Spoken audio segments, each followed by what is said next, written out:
Ya llegó Meme Yamel, nuestra diosa poblana, directora de The Mexico News, nuestra corresponsal en Palacio Nacional. Me imagino que viene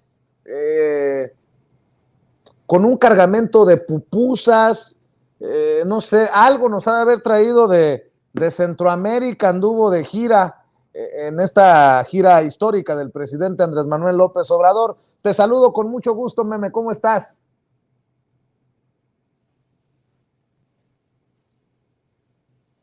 No escucho a Meme, compañeros. A ver si... ¿Está? ¿Ya? Ahí. Todo. Mi querido Vicente, pues primero, ¿cómo estás? Feliz cumpleaños, te felicité en público y en privado porque fue tu cumpleaños. ¿Cómo van esos 80 años, mi querido Vicente Serrano? Pues Y con tanto susto últimamente como que se me vinieron los años encima. Me veo no, muy espérate, madreadón. pero espérate, mi querido Vicente, te traje justo de Guatemala, te trajimos algunas cosas, como por ejemplo unas quesadillas.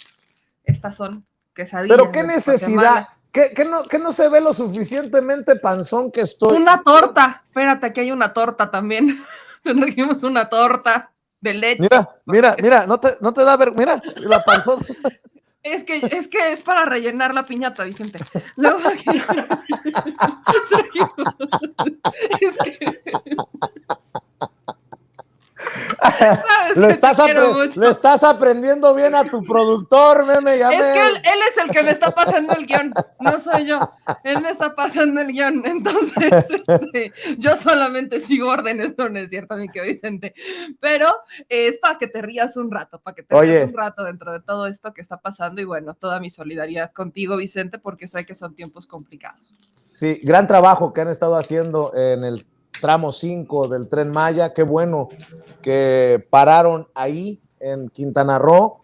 Qué bueno que estuvieron transmitiendo desde Centroamérica. Y de eso se trata, tener la independencia para informar desde el lugar de la noticia. Enhorabuena, mi querida Meme. Y también saludo al maestro Jaime Hernández, editor de La Jornada Sin Fronteras. A ambos les agradezco su generosidad y les agradezco su paciencia. Ha sido un programa, por decirlo de alguna manera, atípico. Mi querido Jaime, te saludo con mucho gusto. ¿Cómo estás?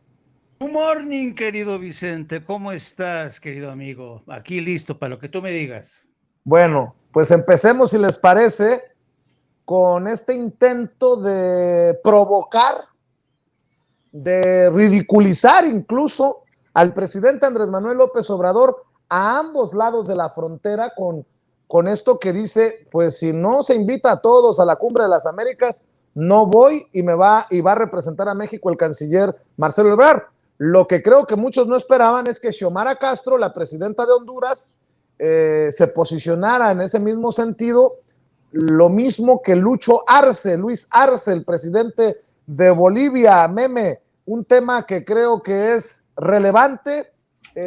Por ahí se le cae a pedazos la Cumbre de las Américas a Joe Biden y ya muchos hablan de cuál será la reacción de Biden contra López Obrador por haber generado esto. Exactamente, ese es un gran tema y vaya, tenemos que verlo en distintas perspectivas. El primero creo que es el liderazgo que en este momento el presidente López Obrador está poniendo sobre la mesa, ese liderazgo de la región, el que habíamos esperado de un presidente de México desde hace muchos años. Normalmente, y vaya, esto lo sabemos, ¿no? México se había posicionado como el hermano mayor de América Latina o Centroamérica, pero nunca había hecho realmente el papel de hermano mayor, sino que estaba a las órdenes de Estados Unidos.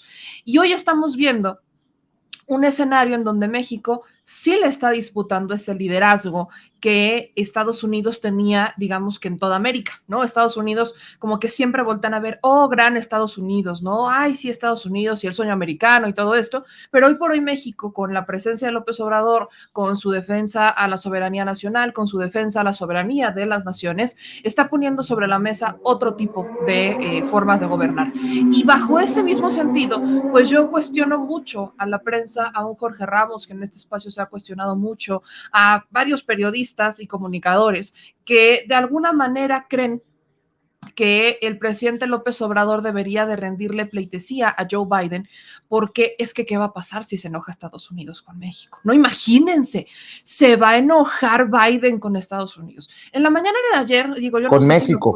con México, perdón. Yo no sé si se vaya, si se escuchó ayer en la mañanera, pero varios reporteros en la conferencia de prensa estaban insistentes, gritándole al presidente López Obrador, a modo de que el presidente respondiera, ¿no? De qué le había dicho el embajador de Estados Unidos, ¿no? ¿Qué le dijo al respecto de esta decisión que toma? Como muy buscando la nota de no es que me regañó o no es que se enojó. Pero creo que tenemos que poner sobre la mesa que a Estados Unidos tampoco le conviene eso de enojarse con México. Somos frontera. O sea, somos vecinos, hay más intereses sobre la mesa de los que quizás nos podríamos imaginar. Y entonces esa teoría de que Estados Unidos nos podría invadir, porque hay varias personas en redes sociales, no sé si lo han visto, que han empezado a poner, no es que Estados Unidos nos va a invadir, ¿no? O luego viene el de no es que Estados Unidos nos va a cerrar y nos va a hacer un bloqueo como Cuba, ¿no? Y de ahí se agarran con el tema de Cuba. Digo, bueno, es que a Estados Unidos no le conviene. Digo, Vicente, tú vives en Estados Unidos, tú sabes bien esto. Realmente creo que a Estados Unidos no le conviene enojarse con México, tampoco a México, pero eso no quiere decir que no se pueda o no se deba de defender la soberanía de las naciones. Además, a Jorge Ramos le recomendamos hacer 1000 planas de que las cumbres no son fiestas, porque él decía, a esta fiesta no se invita a matoncitos o a los dictadores, y bueno, las cumbres no son fiestas, las cumbres son justamente los espacios en donde se pueden resolver los conflictos que claramente existen entre Estados Unidos y Venezuela, que bueno, yo lo pondré entre comillas, ¿no? Ahora que Estados Unidos busca que Venezuela sea su socio en materia de energéticos, pero bueno, conflictos que sí existen con Cuba, conflictos que existen con Bolivia, quizás, vaya, estamos en un escenario en donde México está poniendo sobre la mesa bueno, aprovechemos el espacio para que se puedan resolver los conflictos. Y esa idea que ha empezado a cosechar la prensa de que Estados Unidos se va a enojar es otra vez de esta prensa corporativa, prensa que responde a los intereses de las corporaciones que tienen, a su vez, intereses con Estados Unidos. Mi querido Jaime, pues, por ejemplo, solo como ejemplo, Patricia Janiot, la coconductora de noticieros en Univisión, en ese mismo sentido de Jorge Ramos, criticando al presidente por, dicen ellos, tomarle el lado de los dictadores, y le circulan una fotografía brutal en donde se le ve muy sonriente mientras parece entrevistar a Augusto Pinochet, el dictador chileno. Creo que es un debate muy interesante el que abre el presidente Andrés Manuel López Obrador con lo que anuncia y lo que está generando, las olas que está generando en Latinoamérica. Yo comparto lo que dice Meme porque además tú lo has dicho aquí en Sin Censura, a Estados Unidos no le conviene bronquearse en este momento histórico por el tema migratorio con México. Así es, y lo que es más, mira, yo creo que esto te demuestra una vez más hasta qué punto la Casa Blanca y el Departamento de Estado y el Congreso les preocupa más los problemas de carácter interno. Tú sabes bien, lo hemos comentado, que si el presidente Joe Biden sigue dudando hasta este punto sobre la posibilidad o la conveniencia de invitar a Cuba, a Nicaragua y a Venezuela, es porque tiene la vuelta de la esquina las elecciones de medio término. Pero hay un factor a tomar en cuenta.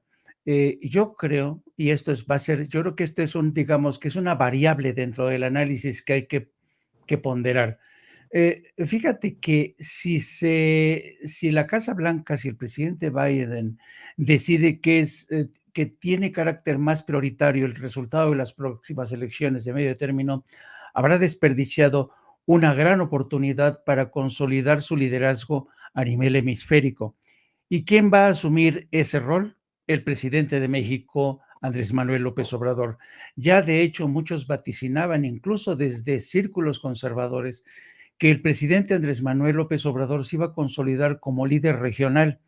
Y si tomas en cuenta que aproximadamente en estos momentos hay 11 países que ya digamos que tiran hacia la centro izquierda, Hablo de países como Cuba, Venezuela, Chile, Perú. Y acuérdate que en octubre vienen las elecciones en ese gigante que es Brasil, y es muy posible que Lula retorne al poder. En Colombia también hay cita con las elecciones, y es muy posible que Gustavo Petro también asuma el poder de izquierda. Por lo tanto, tienes a un subcontinente pintado de rojo o del color que le quieras poner, y se consolidaría como líder regional Andrés Manuel, lo cual le daría un poder de interlocución sin precedentes frente a Estados Unidos. Eso no es moco de pavo, no hay que ignorarlo. Y yo creo que el Departamento de Estado, incluso me atrevería a decir que hay en estos momentos análisis contrapuestos, porque seguramente el Departamento de Estado sí que está viendo esto, cómo en el subcontinente se están realineando las alianzas políticas, y cómo el presidente Joe Biden está entrampado por este dilema de no permitir que los republicanos recapturen las dos cámaras en noviembre próximo. Entonces, yo creo que esta encrucijada que tiene Biden ante sí son de las encrucijadas que ponen a prueba a los verdaderos estadistas. Desde mi punto de vista, el presidente Andrés Manuel López Obrador ya ha demostrado que está a la altura de un gran estadista, porque el argumento que remachó hoy en la mañanera, pues eso, señores, tenemos que dejar atrás la política de exclusiones y apostar por una inclusión. ¿Por qué? Porque nos conviene a futuro. China está avanzando. Es increíble, de verdad. El último reporte del pasado 4 de mayo del Congreso, que por cierto nadie menciona, vaticina que China ya tiene, fíjate que desde el 2015, Vicente, China ha invertido aproximadamente 250,000 millones de dólares en América Latina, y sigue siendo uno de los principales socios, por ejemplo, de Venezuela, de Brasil, de Argentina.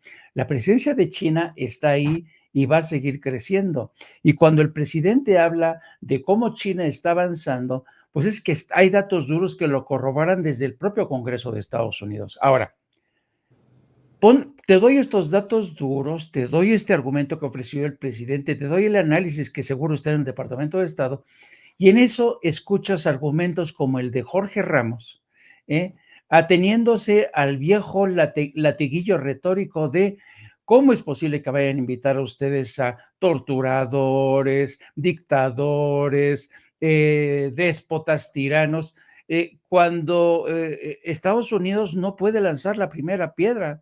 A ver, además, Jaime, que sí. no nos hagamos pendejos. No fue Obama el que invitó a Raúl Castro. ¿A qué cumbre fue? ¿Fue de la Cumbre de las Américas? Sí, no recuerdo. Pero sí, fue, sí. No Barack Obama, si no es que se desvivió en elogios, sí abrió una importante senda de diálogo. No me vengan ahora que a los que tanto les han dicho dictadores no se les invita a la fiesta. Pues ya los había invitado Estados Unidos en algún momento, dejémonos de tonterías. Claro, y además en aquel entonces a Barack Obama hubo un encuentro, intercambio de pareceres con presidentes, por ejemplo, Lula de Brasil, en aquel entonces le advirtió a Barack Obama que el que se estaba aislando de todo el continente era Estados Unidos, por seguir con esta política de bloqueo contra Cuba. De ahí es que Barack Obama toma la decisión de normalizar las relaciones y se pone al descubierto, esto es poco sabido, se pone al descubierto una negociación secreta que aparece, por cierto, en un libro muy bueno que se llama Back Channel to Cuba, algo así como Por la puerta trasera, que habla de estas negociaciones en secreto, de cómo Estados Unidos, a pesar de tener esta política de bloqueo, ya había tanteado el camino de la negociación, pero con Barack Obama, cuando le reclaman desde América Latina que se está quedando solo, encomienda a Roberta Jacobson, en aquel entonces subsecretaria de Estado para el Hemisferio, a iniciar junto con Ricardo Zúñiga, que era uno de los principales asesores de Obama, a iniciar ese proceso de descongelamiento que ya sabemos torpedeó después Donald Trump y que yo no entiendo por qué reemprendió Joe Biden. Así es que la historia está ahí, los datos están ahí y yo no sé cómo periodistas que se dicen periodistas de raza no toman en cuenta todos estos elementos históricos, contextos, cifras, para entender que lo que está en juego va más allá de sus egos y va más allá de sus prejuicios, unos prejuicios que ya se quedaron muy en el pasado, prejuicios que surgen sobre todo de Miami, querido Vicente. Así es, y bueno, pues a mí me pareció también interesante cómo hay periodistas que al presidente le dicen, no le tiene, la lectura que le doy, Meme, es, no le tiene miedo a Biden, no vaya a tomarlo como un boicot, qué mal acostumbrados estaban muchos de la prensa tradicional a que Estados Unidos nos ordenara correr a un embajador, como en el caso de Corea del Norte en tiempos de Enrique Peña Nieto, o del come si te vas, porque para los conservadores el come si te vas de Vicente Fox lo catapultó como un dios, aquel come si te vas a Fidel Castro, mi querida Meme Yamel. Sí, claro, o sea, estábamos muy acostumbrados a ese tipo de acciones del gobierno. Por ejemplo, creo que en la administración en donde más conflictos hubo con Cuba, porque México no es un país que tenga conflictos y mucho menos con Cuba, fue la administración Vicente Fox y Calderón, ¿no? Congruentes con la ideología que profesan estos dos personajes, que, no hablemos de Ucrania, no hablemos de Europa, porque entonces ellos los idolatran y todo lo que hagan está bien y nunca cometen ningún tipo de delito. Entonces, bajo esa premisa, tenemos a estos mismos personajes, porque son las mismas voces, Felipe Calderón, Vicente Fox, lanzando a esta administración cuestionamientos y críticas de cómo tú te atreves a desairar a Estados Unidos, porque ni siquiera es un desaire. O sea, el asunto aquí que creo que tenemos que poner sobre la mesa es que se nos ha olvidado la soberanía. O sea, hace muchos años, y yo lo llamaría quizás desde antes, uno o dos sexenios antes del de Salinas, que se nos olvidó esto de defender la soberanía de nuestro país, de anteponerlo y de ser congruentes con lo que México eternamente en materia de política exterior ha estado poniendo sobre la mesa. El que se tenga un diálogo entre todas las naciones. México siempre ha sido mediador, México siempre ha sido un país que busque la neutralidad, que busque la resolución de los conflictos a través del diálogo. Eso no es novedad, solamente que hay quienes hoy se sorprenden porque definitivamente no va con la política que ellos quisieran, que es mucho más combativa, pero en el sentido de lo que haga Estados Unidos. Entonces, bien lo dices, Vicente, también bien lo dice Jaime, estamos acostumbrados a escuchar a esta prensa, porque es la prensa la que está moviendo estas opiniones de los políticos y de los opinadores, que un día son epidemiólogos, al otro día son expertos en seguridad nacional, al otro día son expertos en cambio climático, y la misma persona es experta también ahora en relaciones internacionales, en política exterior, ¿no? Son exactamente los mismos personajes que uno no termina de entender cómo es que teniendo tanto experto en múltiples cosas, están como están, ¿no? Por mencionarlo, por ponerlo sobre la mesa. Pero bien también lo decían, ni siquiera Trump, siendo tan iracundo, tan Trump, se atrevió a no invitarlos a la Cumbre de las Américas. Ni siquiera Trump. Ni siquiera el que es republicano, radical, ni siquiera Trump se atrevió a no invitarlos. Creo que aquí lo que me queda mucho también es que Biden se está dejando llevar mucho por las opiniones de muchos congresistas, ¿no? Que están realizando constantemente cuestionamientos, incluso cuando el presidente López Obrador fue a Estados Unidos, ¿no? Son algunos congresistas quienes le decían, ¿no? A Biden, ojalá lo pongas en su lugar, porque ha estado defendiendo la dictadura cubana, etcétera. Entonces, creo que Biden no ha logrado completar eso de ser el líder de Estados Unidos, el que toma las decisiones, porque al final vemos que está entre un azul y buenas noches de si los invita o no los invita, con base en las críticas que están haciendo los congresistas, nada más, porque no hay una lógica en Estados Unidos de no invitarlos. Lo hizo Obama cuando él era vicepresidente, lo hizo Trump. Hay una sola lógica, Meme. las elecciones que se le vienen encima. Exactamente. Todavía es un asunto, bien tienes razón, es un asunto muy electoral. Se están moviendo, son tiempos, bien ha dicho el presidente, son tiempos electorales y las decisiones se toman no con razón, sino con el incentivo del voto. Y yo no sé, vaya, bajo esta lógica, cuántas personas, por ejemplo, cuántos migrantes guatemaltecos o cuántos incluso migrantes mexicanos que ya pueden ejercer el voto en Estados Unidos van a respaldar o van a decidir votar por un tipo de política que excluye, aunque sea en una invitación para resolver los conflictos, como muchos de estos son la migración en una cumbre de las Américas, y que los terminen por excluir. El país, que por cierto se dice el país libre, ¿no? El país que celebra a todos, el que le abre las puertas a todos. Volvamos a esta dinámica en donde vemos incongruencias con base a punta de votos, puras elecciones, y al final creo que volvemos también al que no es el presidente el que mueve los hilos, sino que son los que los ponen, los empresarios que están detrás, las asociaciones millonarias que están detrás de ellos, los que terminan por decidir. Y si no tienen intereses en la región y si esos intereses incluso van en contra, porque veamos qué países en América Latina han respaldado lo que ha dicho el presidente López Obrador. O sea, ya vemos a un Bolivia que fue víctima de un golpe de Estado que Estados Unidos celebraba, ¿no? Un Venezuela en donde Estados Unidos ha intentado intervenir muchas veces, que ahora va a ser su socio comercial por el tema de los energéticos, por el combustible, por el bloqueo, por las por el castigo que le está haciendo a Rusia, Estados Unidos, pero todo siempre tiene que ver con el interés económico, con el interés, votos, elecciones, no tiene que ver con el interés de la gente. Y eso creo que es algo que sí nos tendríamos que quedar sobre la mesa y que la gente debería de verlo, sobre todo aquellos que viven en Estados Unidos y que van a tener la oportunidad de votar. Realmente quieren ese tipo de gobiernos que no los están defendiendo, están defendiendo a los intereses de sus patrones y que están buscando evitar la resolución de conflictos en espacios sanos, como es una cumbre de las Américas. O sea, no hay ni para dónde escoger en este tema.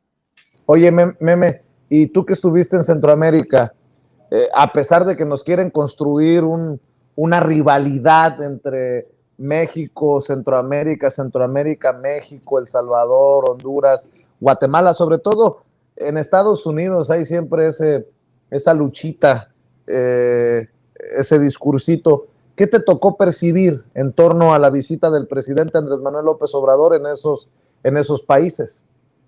En el caso de Guatemala, hay mucho desconocimiento, muchísimo, eso es brutal.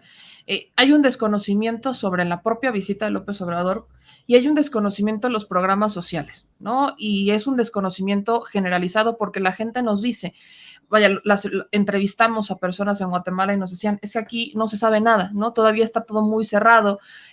Cuando vienen los mandatarios, bueno, no nos informan, la forma de comunicación es muy cerrada, o sea, todo se mantiene en un círculo muy cerrado y la gente de a pie, que es la gente que se va a beneficiar de este tipo de programas sociales, no tiene idea de los programas. Y le preguntamos, oigan, ¿y usted qué opinaría de este programa? ¿Le entraría? Y la gente sí. ¿Por qué? Porque hay un problema de chamba en Guatemala. O sea, en Guatemala la gente nos dice, no tenemos chamba.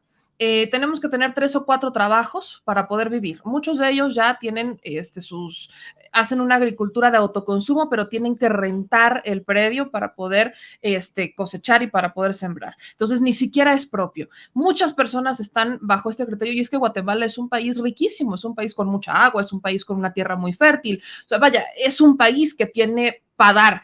Pero la gente se ha desplazado. Y hay un tema interesante que logramos constatar, que por ejemplo el caso de Guatemala permiten mucho a las empresas privadas y son las empresas privadas, estas internacionales o que tienen socios de Estados Unidos o de Europa y demás, quienes terminan desplazando a los guatemaltecos. Ese es el origen de la migración de Guatemala y hay una desinformación brutal en cuanto a lo que pasa en su país y hay muchos cuestionamientos al respecto de es que ¿por qué no nos están diciendo? O sea, la gente está molesta en Guatemala porque no les están informando.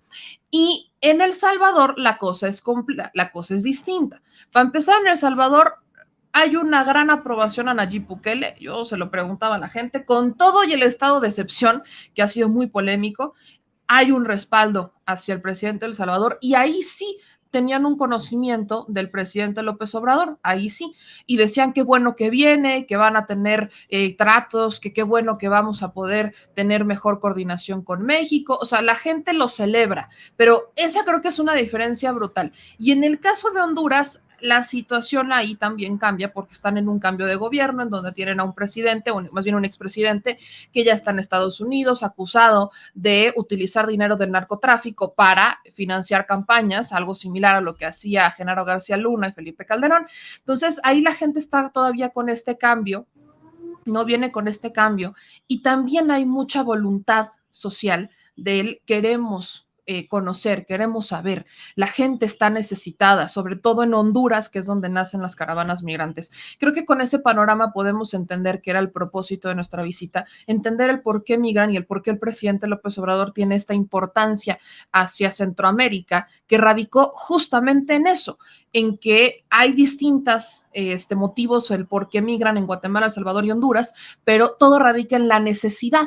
Todo radica en que se requiere inversión, se requieren proyectos, y yo le agregaría, se requiere una forma distinta de informar, porque lo que te digo, la gente en Guatemala está como de, bueno, qué padre que vino, pero yo cómo accedo a ese programa, yo cómo le entro, si a mí nunca me dicen nada. Y eso creo que sí valdría la pena ponerlo sobre la mesa, incluso al presidente López Obrador, sobre cómo le va a hacer, porque en el caso de Guatemala, la gente incluso tiene miedo de que estos programas que implemente López Obrador se usen con fines electorales. Para cerrar este tema, una reflexión, un comentario, una opinión, Jaime.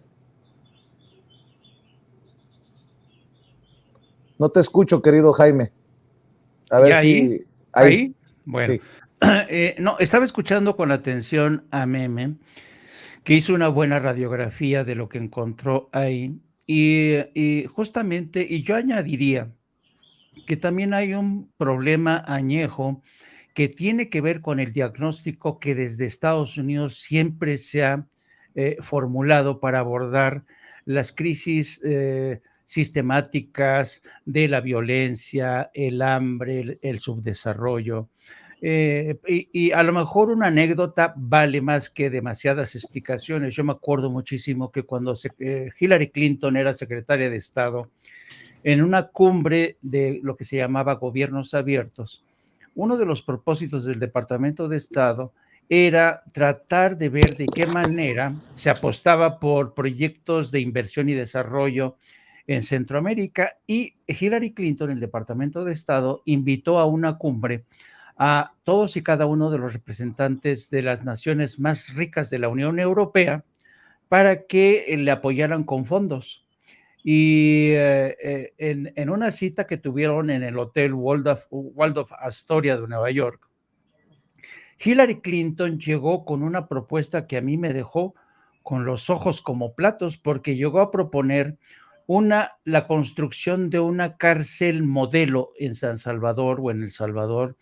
Y yo me dije, bueno, ¿esta es la propuesta de desarrollo que quiere Estados Unidos hacia Centroamérica? La construcción de una cárcel modelo, que además implicaría la inversión de capitales europeos y estadounidenses. Y me acuerdo que los europeos que asistían a esa conferencia igual se voltearon a ver como diciendo, ¿qué visión es esta que tiene Estados Unidos? ¿Tienes ¿Aló? Que les decía... Te ofrezco una disculpa, Jaime. Sí, no, los europeos se quedaron con el ojo cuadrado. Por ejemplo, ¿cómo es posible que Hillary Clinton venga a una reunión para apoyar el desarrollo de Centroamérica con una propuesta para crear una cárcel, ¿no? Modelo. Entonces, eso te da una idea de hasta qué punto Estados Unidos sigue criminalizando la migración, porque para ellos la migración se le explican en función, siempre el argumento es las maras, las pandillas, el desgobierno, la corrupción, como si fueran estos males propios de Centroamérica y América Latina, sin jamás aceptar que muchos de los problemas originales fueron creados por ellos mismos, las pandillas, la violencia, el desgobierno. ¿Cuánto tiempo Estados Unidos apostó por gobiernos de dictaduras? ¿A cuántas guerras contra el comunismo, entre comillas, financió a Estados Unidos, y de aquellos polvos, pues estos lodos. Entonces, yo creo que si Estados Unidos se sigue equivocando en el diagnóstico, si Estados Unidos sigue favoreciendo la inversión en Ucrania, ayer mismo el Congreso de Estados Unidos estaba apoyando la aprobación de $40,000 millones, fíjate, 40,000. La Casa Blanca pidió 30,000, pero los demócratas y los republicanos son tan entusiastas de Ucrania que le añadieron 10,000. O sea, apuestan $40,000 millones y hacia América Central nada. En el último presupuesto de Estados Unidos, a América Central le dedicaron nada más $861 millones. Entonces, esto te da una idea de las prioridades, de la percepción que existe en Estados Unidos hacia Centroamérica. Y yo creo que por eso mismo, y vuelvo al punto de partida, de México tiene que plantar el pie y decirle que ya no puede ver Estados Unidos, América Latina de la misma forma que lo ha hecho durante las últimas décadas, en el plano de Centroamérica y en el plano continental. Y yo creo que de ahí la importancia de esta posición que ha asumido el presidente, que tiene una lectura, es que son tantos los temas, ¿no?, que hay que realizar. Y por eso a mí me sorprende este análisis que yo llamo el análisis cornflakes, que hacen gentes como Jorge Ramos, que se quedan con el blanco y negro, no van más allá. Y eso desafortunadamente eso ya no es periodismo, eso se llama propaganda. Propaganda al servicio de un modelo, de un gobierno y de una forma de entender el mundo, pero sobre todo una forma de defender intereses creados. Para cerrar con ustedes, Meme, Jaime, ¿cómo han visto el tercer informe sobre la tragedia en la línea 12? Este informe de una empresa independiente, una empresa de Noruega, que, bueno, podría generar, ¿cómo decía mi nana? Rayos y centellas, mi querida Meme Yamel. Incluso ya algunos acusan a Claudio X González de haberle metido la mano a esto.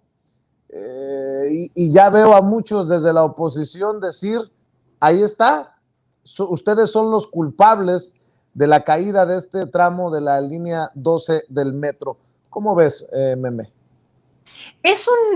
Hay unas contradicciones que ayer fueron presentadas por la jefa de gobierno, en donde decían, en la parte 2 del informe, ¿no? Dicen que no había mantenimiento que pudiera identificar o que pudiera lograr ver que había un problema en el diseño. ¿Por qué? Porque, estamos viendo que el diseño, los pernos, ya todo eso fue colado, está el material, no se puede ver a simple vista. Se tendría que haber entrado a profundidad y no hay mantenimiento que haga eso. Entonces, en el informe 2 reconocen que hay graves problemas en el diseño y que no coincidían, ¿no?, a la hora de los armados y demás, que no coincidían los materiales. Gran parte, eso es el informe 2. Y el informe 3 dice lo contrario.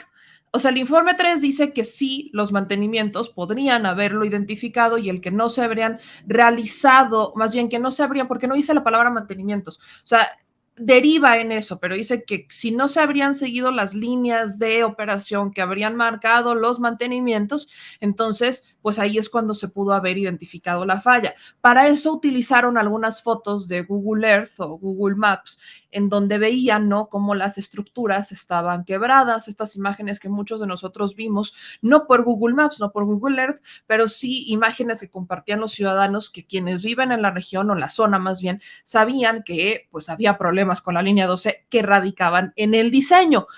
Se sabía que a raíz de ese diseño, que fue bastante polémico, se tendrían que haber realizado mantenimientos cada vez más recurrentes o insistentes, porque es un diseño complicado. Pero la jefa de gobierno, el argumento de la jefa de gobierno es las contradicciones que existen particularmente en el tema y que utilizaron estas imágenes para hacer un dictamen técnico, cuando las imágenes del propio Google Earth traen, ¿no?, como el de estas imágenes pueden no coincidir con la realidad, o sea, pueden no ser exactas para que no se utilicen justamente para los fines que los utiliza la empresa DNB, que me recuerda mucho a cuando estábamos en la escuela y tenías que hacer una tarea a prisa y entonces agarrabas, googleabas y lo primero que te salía lo copiabas y lo pegabas y le cambiabas las palabras. Me suena más o menos a que eso hizo la empresa de nube. Y también, ¿no? ¿Qué es lo que entra en el factor 2? Que el secretario de Gobierno Martí Batres dice que podría haberse dado un conflicto de interés en donde estuvo la mano de Claudio X González y que por eso radicaron las contradicciones entre la segunda parte y la tercera parte del informe. Entonces, creo que aquí la jefa de gobierno está actuando con la perspectiva de, pues se cesa el contrato que se tenía con esta empresa y se va a realizar una demanda civil, pero esto va más allá porque efectivamente se está usando con fines políticos y también electorales. ¿Qué quiere decir que el problema haya sido en el diseño? Pues que fue una responsabilidad de la administración de Ebrard. ¿Qué quiere decir que haya sido un problema en el mantenimiento? Pues que fue una falla, o así lo han visto, de la jefa de gobierno. Pero yo pregunto, ¿en dónde queda Mancera? ¿No? ¿Dónde queda Mancera? Que Mancera cerró la línea 12 por un muy buen rato para realizarle mantenimientos, que además los informes de esos mantenimientos los mandó a resguardar. Entonces, bueno, ¿dónde queda Mancera en esta línea de Claro. mantenimientos? Él estuvo 6 años ahí para mantenerlos. Entonces, creo que se ha usado de forma muy política el tema y se ha denunciado pues este conflicto de interés que valdría la pena que con la denuncia que va a interponer la jefa de gobierno, pues se pueda revelar si efectivamente hay un conflicto de interés que, bueno, la empresa dice que no es cierto, que ellos han actuado con toda dignidad y con todo el apoyo técnico, pero al final del día, creo que la pregunta que todavía queda al aire es, sí, nos vamos a poner a pelear por cuál fue el origen de la falla y qué se hizo para no, qué no se hizo o qué sí se hizo. Pero creo que el conflicto radica en la justicia. El gobierno de la Ciudad de México ha apelado por una justicia reparatoria y no precisamente una justicia condenatoria. ¿A qué se refiere esto? A reparar el daño a las víctimas y no precisamente a que lleguen a la cárcel, que eso ha sido, creo que, lo más polémico dentro de esta decisión de la administración de Claudia Sheinbaum. Mi querido Jaime Hernández, Claudio X González y su fantasma en torno a esto, ya también rumbo al proceso electoral del 2024, involucrando a personajes punteros, Claudia Sheinbaum, Marcelo Ebrard, rumbo a este proceso electoral en 2 años. ¿Cómo ves esto del informe por la tragedia de la línea 12 del metro? Pues yo creo que esto te habla de la miseria política precisamente de Claudio X González, que realmente están desesperados por aferrarse al tema de la línea 12 como un clavo ardiente, porque saben que todo lo que ha invertido y todo el empeño que ha puesto para tratar de descarrilar a la 4T y para tratar de alguna manera, serrucharle el piso a Andrés Manuel López Obrador, pues ha caído en saco roto. Entonces, yo suscribo todo el análisis que ha hecho Meme Yamel, a mí me parece muy interesante la forma en que lo planteó, muy descriptivo. Y yo solamente añadiría que frente a estos empeños de Claudio de X González, para mí la prueba del algodón de este tema es el tema del diseño. Y si ustedes se fijan en el diseño presentado, en el diseño sobre el cual se está trabajando, se darán cuenta que el tema central ha sido el diseño, porque ahora las traves, lo que va a sostener todo esto, y te indica que realmente el problema originario fue de diseño. Así es que los alegatos de que esto le faltaba mantenimiento claro, para abonar el terreno de las responsabilidades políticas de Mancera, de Ebrard, de Claudia. Eso les da una idea de hasta qué punto hay manoseo en el tema del tercer reporte. Y además, a mí me gustó mucho, me dejó satisfecha la, el carácter tan robusto, tan profesional de Jesús Esteva, que es el director de obras y de servicios, a la hora de responder y exponer punto por punto la descripción que ha hecho Meme Yamel de por qué el gobierno de la Ciudad de México consideraba que hay una larga lista de inconsistencias entre los anteriores reportes y este tercero último, que claro, realmente huele a chamusquina, como dirían, huele a chamusquina este tercer reporte y evidentemente existe la sospecha de que aquí alguien está metiendo la mano. Así es que yo creo que vaticino que esto tampoco va a llegar a buen puerto, este intento de restarle, cerrusar, es decir, comprometer las posibilidades tanto de Claudia como de Marcelo Ebrard. Creo que no va a llegar a buen puerto este intento. ¿Por qué? Porque a mí la respuesta de Jesús Esteban, lo mismo la de Mireya Ursúa, también muy profesional, la verdad, a mí me causó muy grata impresión la forma tan profesional que respondieron a estos reportes y la forma tan precaria en que responde a su vez DNV, la empresa noruega. Entonces yo creo que no van a llegar muy lejos y también coincido con Meme Yamel que esto me deja a mí en lo personal un sabor amargo de boca porque tal y como se ha resuelto esto en el plano judicial, un poco, tú lo sabes, Vicente, al estilo gringo, ¿no? Vamos a llegar a un acuerdo y ya no hay penalización, ya no vamos a la cárcel, tú te comprometes, como ha sido el caso de Carlos Slim, que se ha comprometido a reconstruir todo sin cobrar un centavo, claro, para evitar responsabilidades judiciales. Eso, claro, dada la tradición de la justicia mexicana, como que no termina, pero claro, durante esta presidencia de Andrés Manuel López Obrador, se ha buscado más, se ha apostado más por la reparación del daño que el encarcelamiento de gentes como, por ejemplo, Carlos Slim, que es un hombre, es un alfil del sistema, nos guste o no. Entonces, yo creo que es polémica esta decisión, pero al final del día, yo creo que se ha conseguido resarcir la reparación del daño en el caso de la mayoría de las familias, pero no cabe duda que este asunto de la línea 12 va a quedar ahí, en el ver toda la historia, no es tan simple, ¿no? No es tan simple la historia de la construcción de ese metro que además eh, eh, ofrece la posibilidad de desplazamiento a un lugar como Tláhuac, que es un universo. Yo no sé si alguna vez han ido ustedes a Tláhuac, es una cosa impresionante de gente que se desplaza desde Tláhuac hasta el último, es la principal arteria que comunica una de las delegaciones más grandes y superpobladas del Distrito Federal. Así es que yo creo que este intento evidente de Claudio X González y sus famosos titiriteros no va a llegar a ningún lado porque, dicho sea de paso, aunque tuviera éxito, querido Vicente, esta estrategia, dime tú cuáles van a ser sus caballos blancos o sus caballos negros. No los hay. No los hay, mi querido Jaime. Y para cerrar, pues voy a pedir que sigas invitando a la gente a tus trincheras.